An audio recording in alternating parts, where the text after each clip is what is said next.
Hi guys, it's Thursday and I'm doing a McKellar Motivational Monday on a Thursday because I was so busy working on Monday that I couldn't, and I was like, well, I'll do it sometime this week.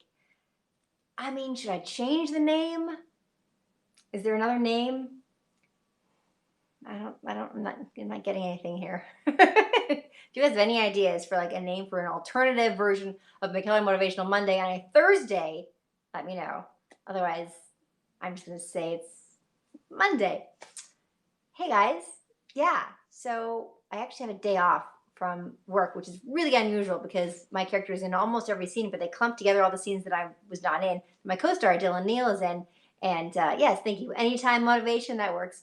And so I have a day off. I actually got to participate today in a child trafficking documentary. I did that interview, which is why I have makeup on. So I did that. Of course, I didn't really take the day off. I always fill it with things. Did some promos for the W Network in Canada, who's going to be showing my Christmas movie on the same night. They both premiere. So Christmas She Wrote, which is my Christmas movie this year, premieres on Sunday, December 6th, both on Hallmark Channel in the States and on W Network in Canada, which is pretty awesome. So I did some of that. McKellar Motivational Moment. I like it. Thank you. These are great. You guys are so smart and creative and interesting, and thank you so much for joining me here. Thank you, G and Zandy. It's been this shoot, it's a fun shoot, but it's been a lot of work. I'm feeling a little like spacey, but that's okay. I got a super heart. Thank you. I don't remember what super hearts mean, but thank you. Any day can be a Danicam day. Thank you, Ed. That's great.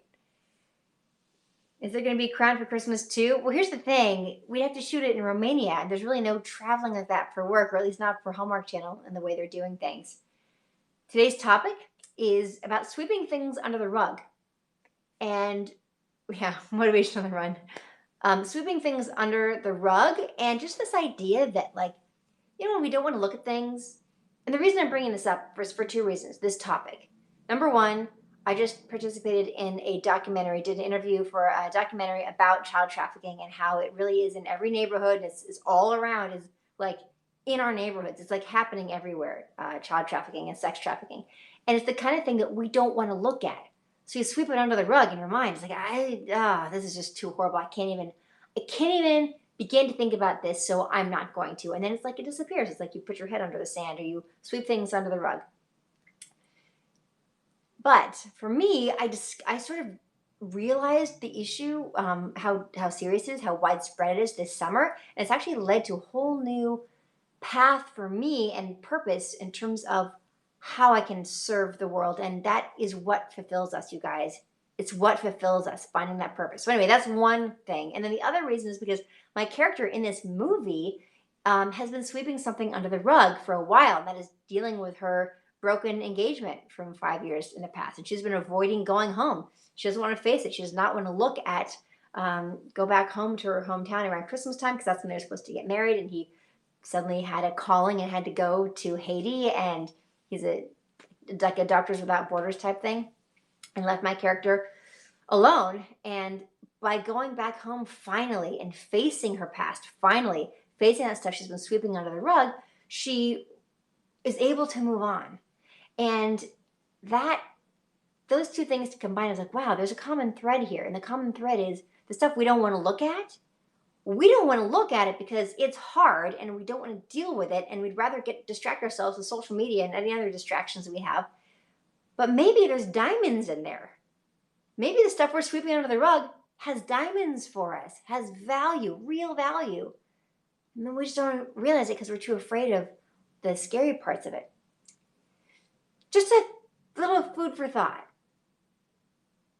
Oh, thank you so much for saying that. I would love to hear what your guys' thoughts are on this.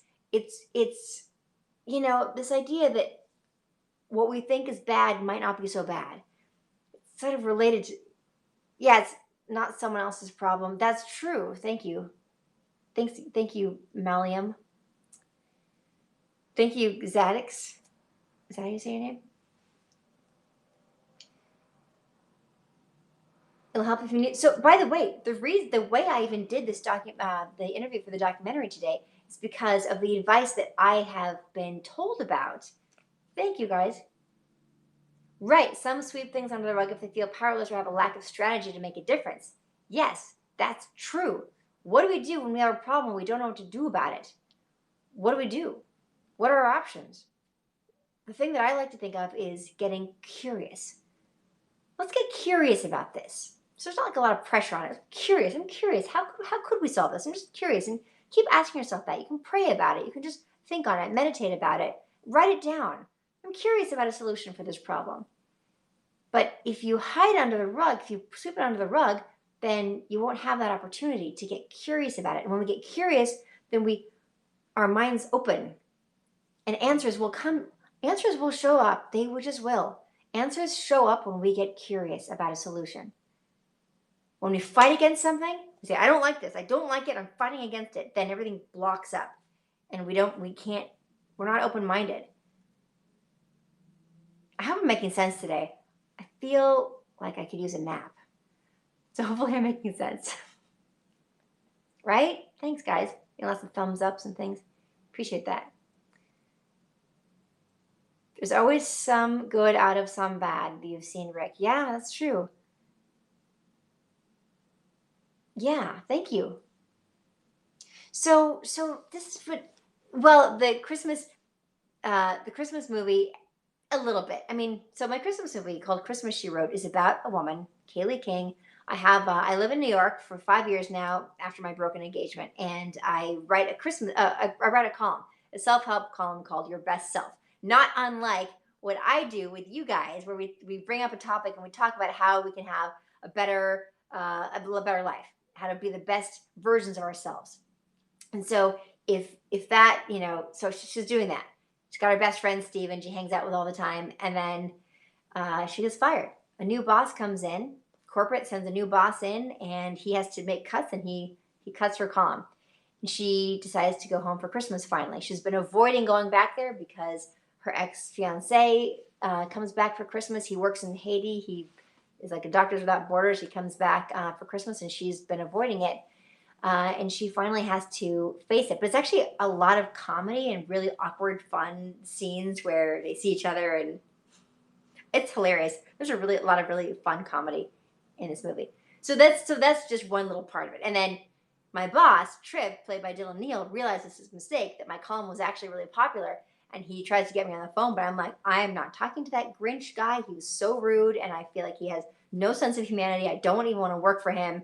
And he actually has to come to my hometown, Pineberry, to try to convince me otherwise. And then maybe other things happen, and of course the two guys don't quite get along. It's really fun. Somebody said something cool about, yeah, Your Best Self was the column version of Danny Cam. That's what you said. Thank you. Dan Payne plays my ex-fiance. Dan Payne also played my ex in Matchmaker Mysteries, A Fatal Attraction, the second Matchmaker Mysteries. He's great, and it's so funny because in the Matchmaker Mysteries, Fatal Attraction, we had been college sweethearts, and then he wanted to go see the world, and I let him go. And then he comes back, and he wants me back. And in this movie, we were high school sweethearts who got engaged, and he went off and he had his calling. He had to leave and go do work. It's really December 6th.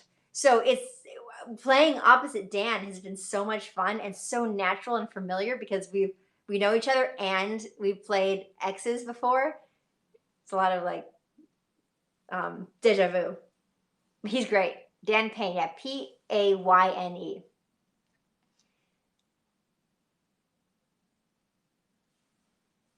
Oh, thank you. Someone mentioning that the movie Where Hope Grows. Thank you. I'm glad you like that. Yeah. So that's the movie that I'm shooting right now, that I'm almost done shooting, and that will air December 6th, Sunday, December 6th, both on Hallmark Channel in the US and on W Network in Canada, both on the same night. Yeah, so anyway, I just wanted to bring up this topic of when we avoid things that we don't want to look at, that maybe there were some riches in there for us, whether it's about things we don't want to face in our own past, or problems out in the world that could use our help. And I think both of them can lead us to finding our purpose, finding our centers, which is so important. I feel like the world is grabbing at us, pulling us off our center almost constantly. I mean, you can't go outside, you can't go anywhere without seeing branding and products and things. Come over here, buy this, buy this. Uh, and then social media, of course, is a huge distraction, pulling us off our center, where we compare ourselves to others, and we're comparing ourselves looks, our careers, our philosophies, whatever. And yes, there's a lot of yes, Charlene, I did have a sweep under the rug moment. I'll mention it again. I mentioned it at the beginning too. Uh, and so we're being pulled off our center all the time. But how do we find our center? By not ignoring the things that we're distracting ourselves with. Because we're distracting ourselves with social media, right? We're distracting ourselves from the problems of the world or our own problems. I mean, not exclusively, but let's face it, it does serve that purpose. So if we can face those things and we're not afraid, then we can find our center and we can find our purpose. We all have a purpose. We are all here for a reason. I tell my son this all the time. Try to figure out, as he is 10 years old, just no pressure, but figure out what you love doing, that you're really good at, that can help people. And that's your purpose. You can think of a few times this happened. So to answer the question that someone asked, yeah, Rick, that's great. I know it's not Monday. You're distracting yourself in the most therapeutic way. That's great. Hey, social media has lots of upsides. It's a tool. It needs to be used correctly. I'm not on Twitch. So right now I'm on Instagram, Facebook, and Twitter, Periscope. Nothing to be afraid of. Nothing to fear but fear itself. Well, you know. And for some people, yes, Aaron, for some people, religion, praying is a way to find the center, and it's so much better than all the distractions of the world and commerce and all the rest of it. It's about, I mean, you just know when you're feeling good for the right reasons. It can be prayer, meditation, journaling, facing our fears, and not sweeping things under the rug. So my example for sweeping something under the rug is about child trafficking. So I was aware of child trafficking before. This is child sex trafficking. This is bad stuff, dark stuff. And I knew it existed, but I thought that it was primarily in other countries and other continents. I didn't know how common it is here in North America, like really common. And it doesn't look the way you think it looks. It's not just about kids being pulled into vans and being locked in the basement, although that does happen sometimes. But way more common than that is kids being lured by online predators who pretend to be someone they're not, and who promise them things that they're not getting at home: love, attention, affection, and things that they're craving: fame, notoriety. And kids who aren't savvy enough to realize if something seems too good to be true, it probably is. There's a lot. It's big everywhere. It's big in the Northwest. You live in the suburbs of the Midwest, you don't see much trafficking. Here's what I recommend: Google child trafficking and then the name of your town or your county or your city. Try Googling that and see what you discover. It's really something. So I was not wanting to look at that. I didn't want to see it. Nick, what you can do is what I just said to help. Google child trafficking and the name of your town and see what's going on locally. If you can help, there's an organization who's helping. Because let's face it, most of us are not experts or therapists or are able to know how to help rehabilitate these young girls and young women who desperately need rehabilitation. But there are places who do know how to do that, and we can support them. We can support. You feel uneducated? If you go to ourrescue.org/training, and you can find that link on my charity links on my bio at either Instagram, Facebook, or Twitter. Just go to my bio, click the link, and it'll take you to a thing that says charity links. Click on that, and you can find the training video. It takes about an hour, and you will learn the signs of human trafficking. Yeah, it's all over. It is all over. And I didn't want to look at it. I didn't want to look at it because it's so horrible. But then when this pandemic hit, I was feeling so upset and anxious and angry about so many things. And then I heard that child trafficking was on the rise because of the pandemic, and child abuse was on the rise because of the pandemic, and because kids are at home with their abusers, and there's no teacher to like. It's just it's to say, hey, where'd that bruise come from? There's so much. Kids have been hit so hard by this, and it just turned me into something of a warrior when it comes to this and wanting to help protect kids. We can take all these anxious feelings, and if we're not afraid of looking at the stuff that we've been sweeping under the rug and look at it, you know what? I'm going to arm up and I'm going to be a warrior and I'm going to help these kids. It's a nonpartisan issue, which my God, we need more of these days, because I feel like I'm going to lose my mind with all the fighting. There's so much fighting. I just can't with the two sides. Anyway, it's something that I have found the strength to look at during this time because of how bad everything has been from my point of view. So this is a good time to become a warrior and to not let things get swept under the rug, to lift up that rug as high as you can and go, okay, well, let's deal with some of this and just get strong and look at it. It's common in Jacksonville, Florida.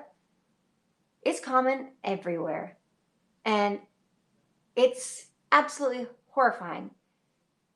If we all learn the science of human trafficking, we become a world of watchdogs. Again, you can find the link on my bio, in my bio. Click the link in bio, follow it to the charity links. You can find that, and then Google child trafficking, and then your area, and there might be a local organization. Make sure they're real. Make sure to do your due diligence, and see what you can do. Maybe they need someone to do errands for them once a week. Maybe they need the therapists and stuff. Maybe they need $40 for some groceries. I mean, who knows? It's not, and thank you, new people, but I don't think it's so much about taking a stand. I'm seeing a lot of that. Everybody's taking a stand on stuff. God, let's stop taking stands and just help. Just help. Let's just help, right? You guys are writing all sorts of wonderful things, and I'm like not getting a chance to see most of them. Yeah, lending a hand opens the door to discussing this. Yes, exactly. Warrior. Yeah, go from being a worrier to a warrior. Little kids, people who cannot fight for themselves, need warriors. That's what warriors are for. That's what they're for. That's what we are for. And we can all become a warrior for helping kids. And it gives you purpose. As a pharmacist, part of your continuing education is taking a human trafficking course yearly. That's great.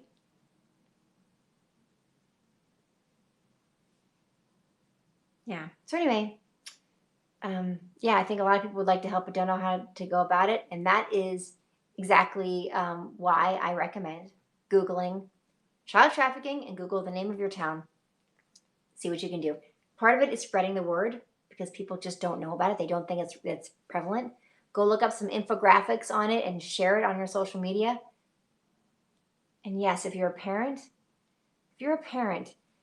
if your child, because in terms of socioeconomic strata, it runs the gamut. Kids are being trafficked all over. I mean, like there can be lots of money in the family, and these kids are still being trafficked.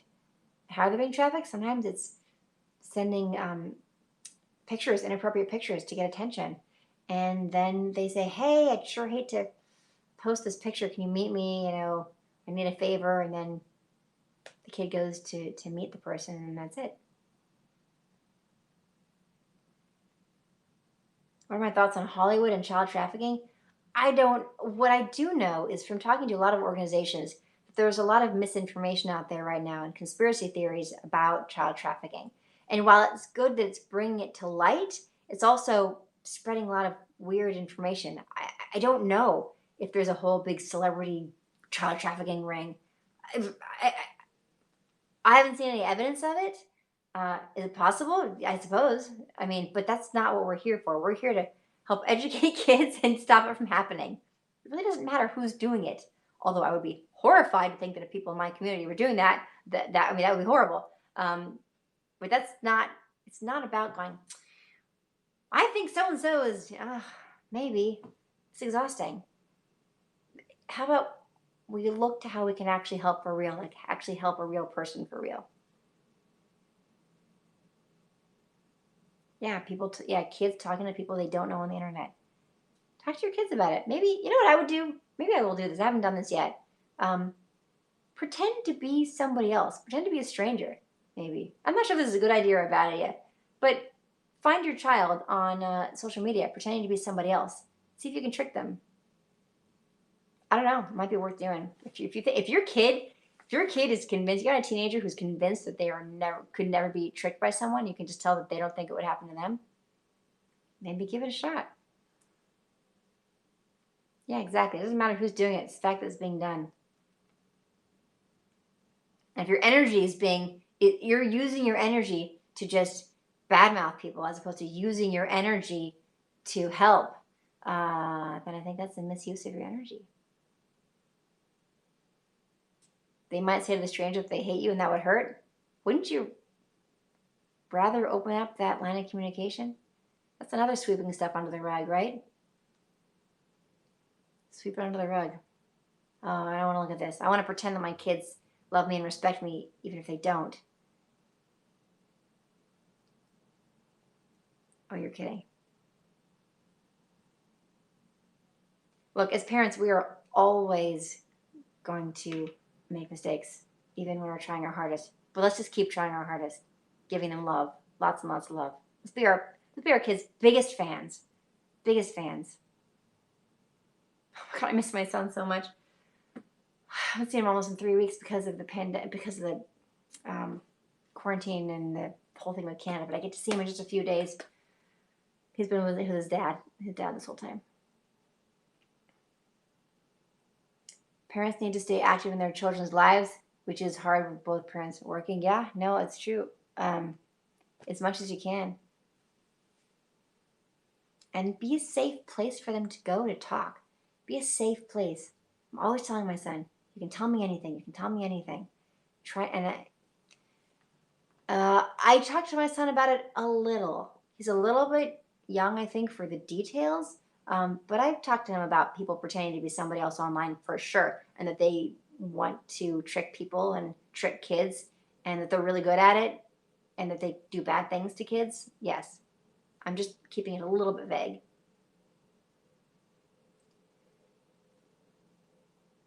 I quarantined with my son and my mom, so I was with him for 2.5 weeks, solid. And then he went back to be with his dad because I share custody with his dad. So we Skype every day, though. I just want to squeeze him. Yeah, it is a touchy subject with introducing kids to that stuff. You guys, I have had a really nice time chatting with you. I have to do a couple other things today and learn a whole bunch of lines so for tomorrow.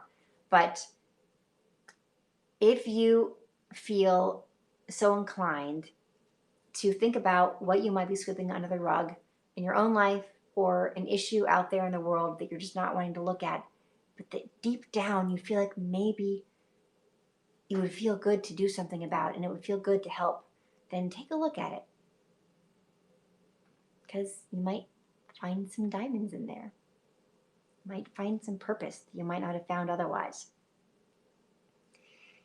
And thank you so much. I will be seeing you next when I am in Los Angeles shortly before the election, which is probably going to be a very interesting time in this country, in the US. Lots of self-love, everybody. I'm going to think very carefully about what to tell people on Monday. As you know, I never tell anyone who to vote for. I just don't believe in that. In fact, what I really believe in is people thinking for themselves. So please think for yourself. Think for yourself. You're all very smart. You're smarter than you give yourself credit for, and you're smarter than other people give you credit for. So just think for yourself, and no matter what happens, no matter who gets elected, we're going to be okay. We're going to be okay. So that's all I'm going to say about that. Much, much love to you all, and I will see you very soon on the Danicam. Bye.